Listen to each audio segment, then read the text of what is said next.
Le souvenir des inondations de l'année passée avec son lot de dégâts reste vivace dans les esprits. Les fortes précipitations de l'hivernage 2022 ont eu des conséquences fâcheuses sur le vécu des populations.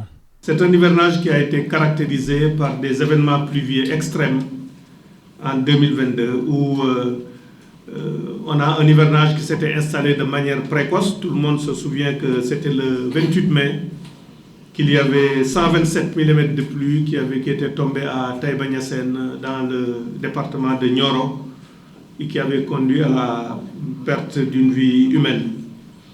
Et puis à Birkilane, au mois d'août, où on a eu des pluies extrêmes ici à Dakar le 5 août, à Birkilane 115 mm, Rufisque 113 mm, Ndam à Touba 129 mm, Saint-Louis 82 mm, et ça s'est poursuivi jusqu'au mois d'août. Fin août à Niakhar, on avait 122 mm.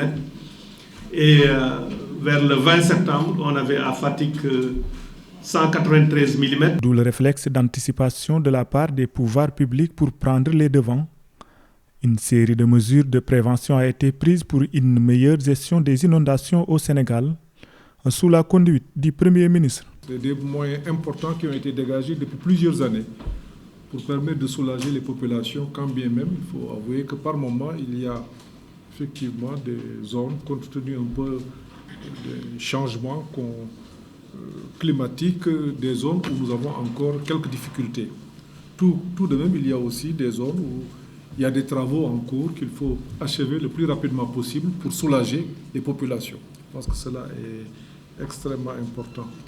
Je demanderai en tout cas au gouverneur de Dakar, parce qu'il est prévu beaucoup plus d'eau au niveau de la façade ouest, et c'est aussi la zone où nous avons le plus de problèmes de coordination.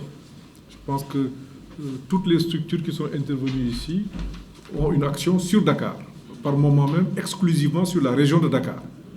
Donc je pense que dans un délai de 20 jours, vous devriez tenir une réunion de cette nature avec l'ensemble des acteurs techniques, mais aussi avec les entreprises, pour voir un peu est-ce qu'il y a des évolutions. Et c'est après quoi d'ailleurs on pourrait ensemble, en relation avec le ministre, faire un travail de terrain à Dakar et même peut-être dans les autres régions pour s'assurer que les orientations qui sont données par le président de la République sont mises en œuvre. La rencontre a permis de faire l'état des lieux avec un diagnostic complet du phénomène des inondations à Dakar et dans les régions pour trouver des solutions idoines. Une thérapie de 14 fortes recommandations a été prescrite par les pouvoirs publics pour soulager les populations. Dès ma prise de fonction, j'ai initié une campagne nationale de prévention des inondations appelée en Wolof Waajal Nawet.